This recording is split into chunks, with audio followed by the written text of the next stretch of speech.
जय हिंद। आज हम लोग इस वीडियो के माध्यम से श्रीनिवास पानूरी जी के जीवन परिचय के बारे में विस्तार से जानकारी प्राप्त करेंगे, जिन्हें खोरठा का भीष्म पितामह भी कहा जाता है और जिनका जन्म 25 दिसंबर 1920 ईस्वी को धनबाद के बरवा अड्डा नामक स्थान पे हुआ और इन्हीं के जन्म दिवस के आधार पे खोरठा दिवस भी मनाया जाता है। चूँकि इनका जन्म 25 दिसंबर 1920 ईस्वी को हुआ, इसलिए 25 दिसंबर को खोरठा दिवस मनाया जाता है।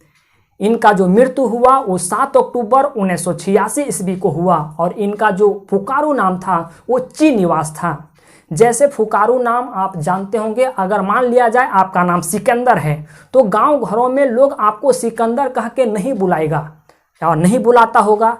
आपका गांव घर वाले लोग आपको एक शॉर्ट नाम दे देते हैं जिसे हम लोग सिक्कू कहते हैं। सिकंदर को सिक्कू के नाम से बुलाता है, यही गांव घरों के लिए एक फुकारू नाम हो गया। अर्थात आप ये भी कह सकते हैं कि गांव घर वाले लोग जिस नाम से आपको बुलाते हैं उसी को हम लोग फुकारू नाम कहते हैं। ठीक उसी तरह से श्रीनिवास पानूरी जी का फुकारू नाम ची निवास था। इनके माता का नाम दुखनी देवी और इनके पिता का नाम शालिग्राम पानूरी था। जिस तरह से हिंदी साहित्य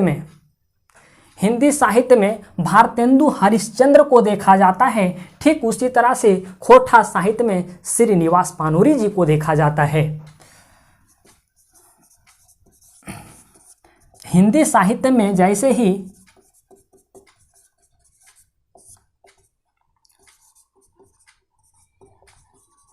भारतेंदु हरिश्चंद्र को देखा जाता है, ठीक उसी प्रकार से खोरठा साहित्य में श्रीनिवास पानूरी को देखा जाता है।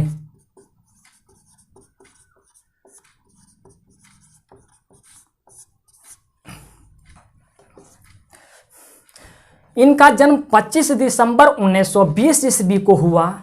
जिस समय हमारा देश आज़ाद नहीं हुआ था, लोग खाने के लिए तड़पते थे, लोगों का जीविकोपार्जन करने में बहुत कठिनाई आती थी। उस समय ये शख्स किस तरह से अपनी लेखन शैली में अपना नाम रोशन किया, कैसे ये अपनी लेखन शैली, क्या ये जन्म लेते ही इनके अंदर लेखन शैली की कला आ गई थी, पहले हम ये देखते हैं। ये आप आज इनके बारे में पढ़ रहे हैं जब ये एक उभरते हुए सितारे के रूप में चमक रहे हैं, लेकिन इनके बैकग्राउंड के बारे में हम चर्चा कर लेते हैं। पहले इनके कहानी के बारे में हम चर्चा कर लेते हैं। इनका संबंध एक गरीब परिवार से था। उस समय ये खाने के लिए इनके पास वो सारी चीज़ें नहीं थी कि इनका जीवन आराम से चले। इनकी जो पढ़ाई हुई है वो सिर्फ मैट्रिक तक हुई है। इनकी जो पढ़ाई हुई है वो सिर्फ मैट्रिक तक हुई है और मैट्रिक ये 1939 में पास किए हैं।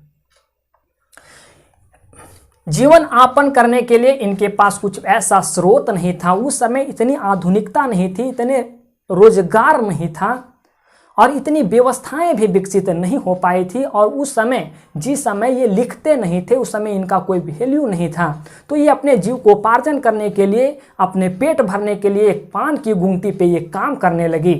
पान की गुंगटी पे काम तो जरूर कर रहे थे, लेकिन खोरठा भाषा के प्रति इनके अंदर अगाध प्रेम था। अगाध प्रेम कहने का मतलब ये हुआ कि बेपनाह मोहब्बत था इस भाषा को लेकर के। तो ये धीरे धीरे इस भाषा को ये इनके बारे में समझे, इनके बारे में पढ़े और ये एक चिंतनशील व्यक्ति थे। किसी भी दुनिया के किसी भी वस्तु को देखते थे तो ये दिव्य दृष्टि से देखते थे। हम लोग कोई भी वस्तु को देखते हैं तो ऐसे ही हम लोग देख लेते हैं, हाँ कोई वस्तु है तो है, लेकिन ये उस वस्तु के बारे में व्याख्या भी करते थे, उनके गुणों के बारे में सोचते थे, उनके अवगुणों के बारे में भी सोचते थे। एक साधारण परिवार, एक गरीब परिवार से संबंध रखने वाला व्यक्ति आज खोरठा का भीष्म पितामह कहा जा रहा है। इसके पीछे कुछ तो कारण रहा होगा। ये गुंगटी पे काम किए, पान की गुंगटी पे काम किए ताकि इनका पेट पाला जा सके, जीव को उपार्जन किया जा सके। जब ये कोई वस्तु को देखते थे तो दिव्य आँखों से देखते थे। श्रीनिवास पानूरी को आज हम लोग खोरठा का भीष्म पितामह कहते हैं। इनके पीछे ये 3 इनके अंदर ऐसे गुण थे इन्हें आज खोरठा का भीष्म पितामह कहा जाने लगा है। दिव्य आँखों से कोई भी वस्तु को देखते थे, कोई भी वस्तु को देखते थे तो उनके बारे में ये विवेचना करते थे, उनके गुणों, उनके अवगुणों के बारे में बताते थे, उनके संबंध में ये चिंतन करते थे। अगर कोई भी चीज़ों के बारे में लिखते थे जिनका मन शांत भी है, अगर कोई व्यक्ति उदास भी है, अगर इनके द्वारा लिखा गया पंक्ति को अगर कोई उदास व्यक्ति को सुना दे, पढ़ा दे, तो उस उदास व्यक्ति का भी हृदय उथल पुथल हो जाता था। श्रीनिवास पानुरी जी के कलम में ये ताकत थी। तीसरी, अगर समाज के कुछ कुरीतियाँ, कुछ अच्छाई भी है समाज की तो कुछ बुराई भी है, अगर अच्छाई और बुराई के संबंध में कोई पंक्तियाँ ये लिखते थे तो इतने बेहतरीन तरीके से, इतने रोचक और आकर्षक लिखते थे कि लोगों को प्रभावित करते थे। तो यही 3 गुण था कि कोई भी पंक्ति को लिखते थे तो उस पंक्ति को रोचक बना देते थे, आकर्षक बना देते थे। श्रीनिवास पानुरी जी के कलम में ये ताकत थी। ये ऐसे 3 गुण थे, बाकी आपको मैंने बता दिया। इनके द्वारा समाज को इंडिकेट करने के लिए, या आप कह सकते हैं कि पूरे दुनिया में जो आज चल रहा है पूंजीपति और एक सामान्य वर्ग लोगों को एक लेबर बना करके, एक पूंजीपति सामान्य लोगों को लेबर बना करके कैसे एक बंदर की जैसा नचा रहा है, उसका भी वर्णन आखिक गीत में श्रीनिवास पानुरी जी किए हैं, जिनका नाम है नाच बांदर नाच रे। हालांकि वो अप्रत्यक्ष तरीके से आज की दुनिया को इंडिकेट कर रहे हैं, आज की दुनिया में क्या चल रहा है, पूंजीपति लोग और आम लोगों को किस तरह से बांदर बना करके नचा रहे हैं पूंजीपति लोग। यही श्रीनिवास पानुरी जी दर्शाने की कोशिश करते हैं, लेकिन अप्रत्यक्ष तरीके से। वहाँ सिर्फ एग्जाम्पल एक बांदर और एक मदारी का लिए हैं, लेकिन आज की दुनिया में देखिएगा तो मदारी आज पूंजीपति लोग बन गया है और आम इंसान जिसे लेबर बना करके लोग काम करवा रहे हैं वो बांदर बन चुका है।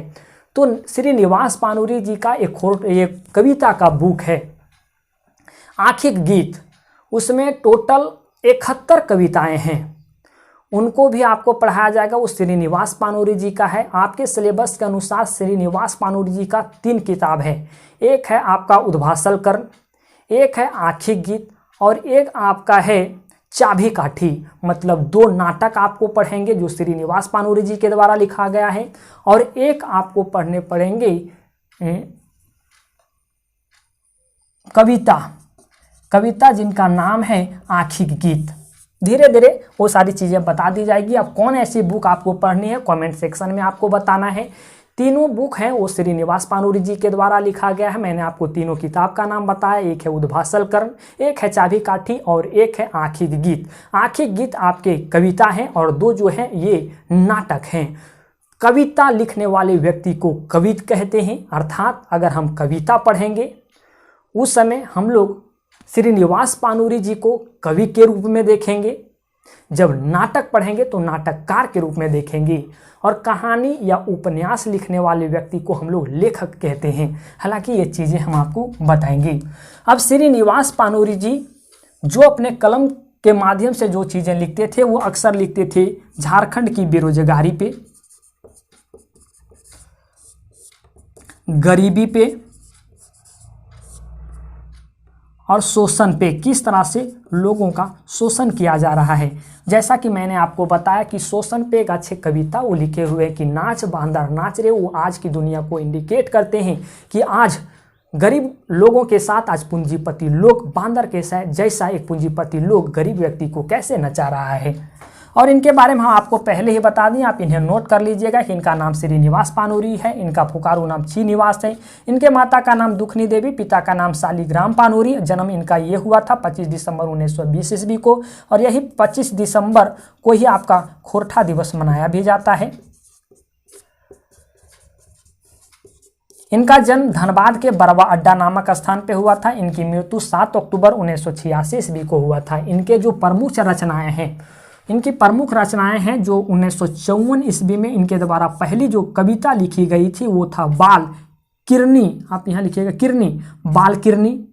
मातृभाषा एक लिखी गई थी इनके द्वारा 1956 सन से 59 में, खोरठा पत्रिका, एक खोरठा में भी एक पत्रिका लिखी गई थी 1970 ईस्वी में। तो ये नोट कर लीजिएगा, इनकी ये कुछ प्रमुख रचनाएं हैं। और इनके कविता संग्रह हैं जो फेमस हैं, जो आपको एक पढ़ना भी है। आखिरी गीत आपको पढ़ना है, आपके सिलेबस में दिया हुआ है। एक है तितकी। तो ये है श्रीनिवास पानूरी जी के जीवन परिचय से संबंधित ये सारी जानकारी। उम्मीद है ये सारी जानकारी आपको समझ आई होगी। आपका एक बड़ा क्वेश्चन रहता है, लगभग सारे ज़िले के लोग हमें फ़ोन करते हैं या मैसेज करते हैं कि मैंने यहाँ कोर्स लिया, ये पेड कोर्स लिया, मुझे समझ नहीं आ रहा है, तो अब कहाँ आपने कोर्स लिया, इसमें हम क्या कर सकते हैं। आपको जो चीज़ें दिया जा रहा है वो आप पढ़िए, जैसे जैसे आपको बताया जा रहा है वो आप पढ़िए। अब आपने पेमेंट कर चुके हैं तो हम क्या करें, आपका पैसा तो हम रिटर्न करवा सकते नहीं हैं। आपने पहले किसी की कोर्स लीजिए, पहले उनकी आप योग्यता को मापिए। समझने और समझाने की अलग बात आ जाती है, पहले आप उनकी योग्यता को मापिए। उनकी बोलने की शैली क्या है, क्या वे आपके लिए कारगर सिद्ध हो सकते हैं। जानकारी रखना और आपको एक समझाना अलग बात होती है। आपको जानकारी बहुत है लेकिन किसी के अंदर समझाने की शैली नहीं होती है तो आपका पैसा बर्बाद जाएगा ही जाएगा। अगर आपको लगता है तो आप इस नंबर पे व्हाट्सअप करेंगे। अगर आपको कोई क्वेश्चन हो, कोई दिक्कत हो तो आप इस नंबर पे व्हाट्सअप करेंगे, सिर्फ व्हाट्सअप करेंगे, कॉल नहीं करेंगे। 9771080302। बाकी किसी का कोर्स लें, पहले उनकी आप योग्यता देखें, समझाने की शैली देखें, आपका पैसा बर्बाद नहीं जाएगा। बाकी आप सेल्फ स्टडी करें, सेल्फ स्टडी सबसे अच्छी स्टडी होती है, इससे बेहतर कोई स्टडी होती ही नहीं है। हालांकि थोड़ी सी आसान बनाने के लिए अगर आप पेड कोर्स में घुसते हैं तो आप पहले ये समझ लें कि वो व्यक्ति पढ़ा कैसे रहा है, पैसे फालतू को ना डालें।